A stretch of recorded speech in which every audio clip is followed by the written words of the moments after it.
This episode is brought to you by Experian.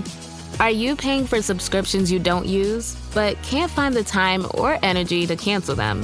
Experian could cancel unwanted subscriptions for you, saving you an average of $270 per year and plenty of time. Download the Experian app. Results will vary. Not all subscriptions are eligible. Savings are not guaranteed. Paid membership with connected payment account required. Welcome, everyone, to the G Note Podcast. I am your host, Jason Spicy G. Goldman, and I'm a Grammy-winning record producer, arranger, and musician.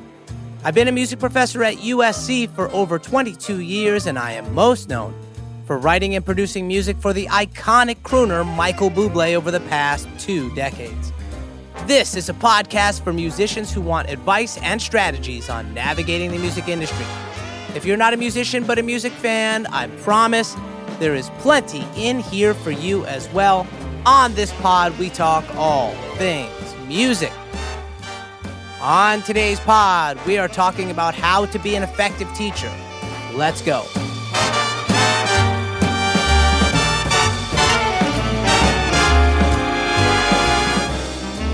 All right, everyone, what's happening? Thanks once again for lending me your ears. You may notice that my voice is slightly different because I'm just getting over being sick, but nonetheless, the show must go on, so here goes. Today we are discussing how to be an effective teacher. While I will be focusing, obviously, on being an effective music teacher, this advice definitely applies to all teachers, regardless of your professional area. So as you know, I have been teaching music for 22 years. So this is really something that is dear to me. I consider it to be one of my most important gifts, which is the ability to show others how to create, how to gain knowledge, and how to get better.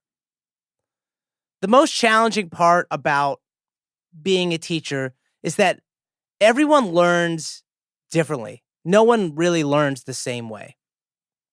Meaning, some are better visual learners, others are better orally, some are better when they dive in with their hands, others are better when they go home and are able to sit and think about, what you said. This means in order to be an effective teacher, you need to be able to teach the same principle several different ways. To me, this is truly the mark of an excellent teacher. As a side note, teaching makes you better at what you do. Personally, I feel like I continue to get better at my craft the more I teach students. I learn new things, I hear new things, and all this, adds up to making me a better musician overall. Here are my 3 recommendations for being an effective teacher, and they're probably a bit different than you may have heard if you've heard other people discuss teaching. So here goes. Number 1, and you may have guessed this, especially if you listen to this pod a lot, be organized. Being organized is a must in most fields, but especially in music. Make sure you have a method, either your own tested method or someone else's method that you find works well. You have to believe in the method, and you have to have seen results in order for you to teach it properly, right? Be specific and make sure that you have a goal someone can achieve after each particular class or lesson. Again, these things don't just apply to a lesson or a class. It can be both. The goal doesn't have to be this super high, heavy goal, but you should have a, targeted goal by the end of the lesson. I want to make sure that they know about, if you're teaching like theory, about secondary dominant chords. Or if you're teaching production, I want to make sure that they understand how to use the low and high cuts on an EQ, right? So specific targeted goals are really a must. Make sure you give an assignment. It doesn't matter, again, if it's a class or a student or individual, whatever, but you should always give an assignment this way that they can review and work on something that you just discussed in class. Now, this may be pretty evident because, we've all gone through school and we understand this, but sometimes I see teachers, talk about a concept and say, okay, you know, we'll talk about more stuff next time. No, you always need to reinforce. That's what assignments do, right? They reinforce, and especially in music, a lot of times they are designed for you to do something that's going to affect next week's progress. So really make sure that you give an assignment. You also need to track the progress of the class or student so you can gauge the progress, right? Not only that, you want to be able to hold them accountable for something, for their own learning. So it's really important that you track the progress, right? I can't say it enough. Accountability is key to being an effective teacher.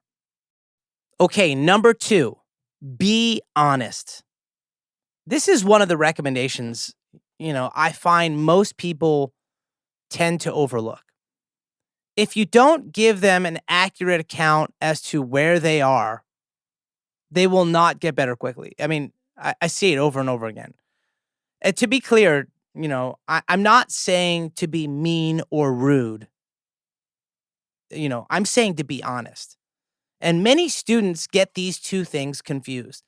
They think by you not giving them, constant positive compliments that you are rude or mean or don't like them somehow, when really it's the exact opposite.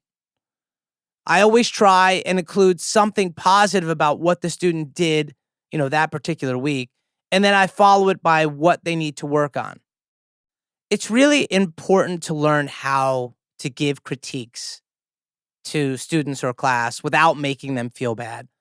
For example, if they didn't do the assignment the way you had explained, you might say something like, "Hey, nice job on some of the assignment. X part is starting to really sound good. However, I think this other part really needs some work, as it was a bit different than we discussed last week. Let me show you what I mean." Now, this is going to tie into my third concept, but it's important to note the word choice that I use, which was nice job on some of the assignment, right? Acknowledging it wasn't the full assignment. And it was also, I think this other part needs some work, right? We don't want to, sometimes if you just say needs work, it's just they think it's like the whole thing and then they take it the wrong way. So some work. And it was a bit different than we discussed, a bit different. Even if it was very different, I could say a bit different kind of softens the blow a little bit. So these words are actually quite important, in the grand scheme of things, right? Because we do want classes of students and private students to feel comfortable. So it's really important that you get your word choice right a lot of times. And finally, my third concept for being an effective teacher is be able. Be able to demonstrate what you are teaching.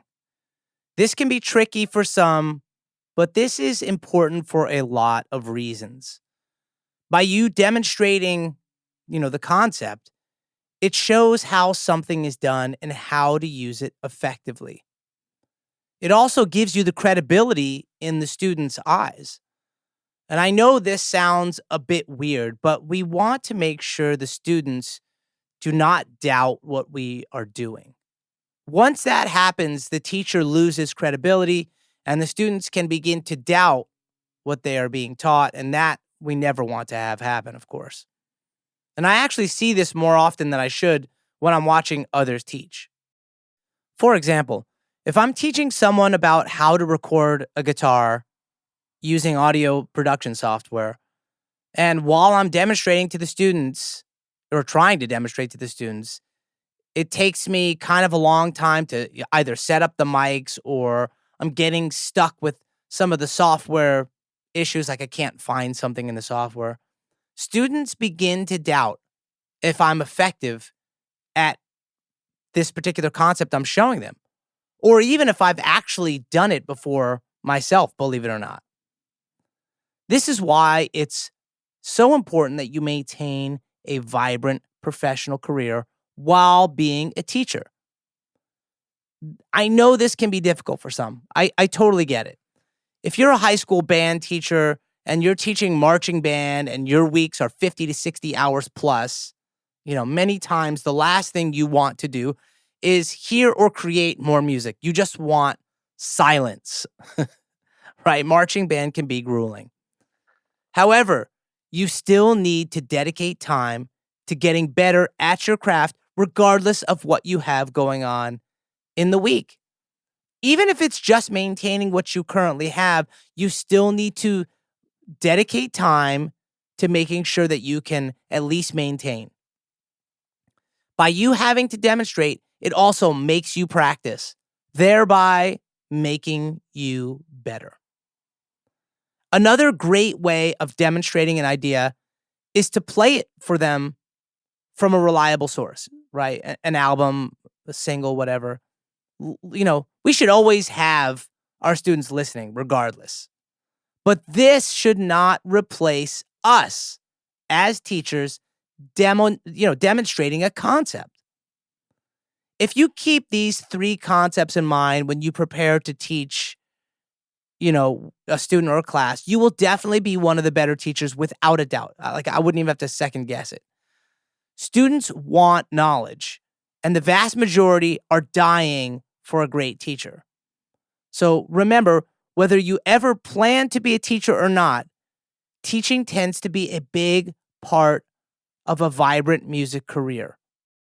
At one point, people would go into teaching if they were not successful professional musicians, or, there's always the joke, right? Those who can't do teach, right? I mean, that's kind of a joke. I mean, it's not real, because now it's actually vital. If you want to continue to, churn out great musicians or, great people or whatever you do, it's important that this be part of your career, especially because in music, we're always, our careers are made up of multiple revenue streams. So with that in mind, be as good a teacher as you can be, and I promise you'll get better personally, and your students will really appreciate it.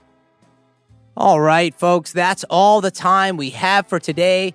If you haven't already, please subscribe to this pod so you can stay up to date with new shows, giveaways, and more importantly, the concerts. Come hear my big band at Vibrato Jazz Club in Bel Air. It's going to be fantastic. It's always fantastic when we play there. So check it out. You can also follow me on Instagram at SpicyGMusic, or check out my website, which has all the info you need, jasongoldmanmusic.com, to see what projects I'm currently working on and to see when I'll be performing next. Thanks so much for listening, everyone. Much love. Peace.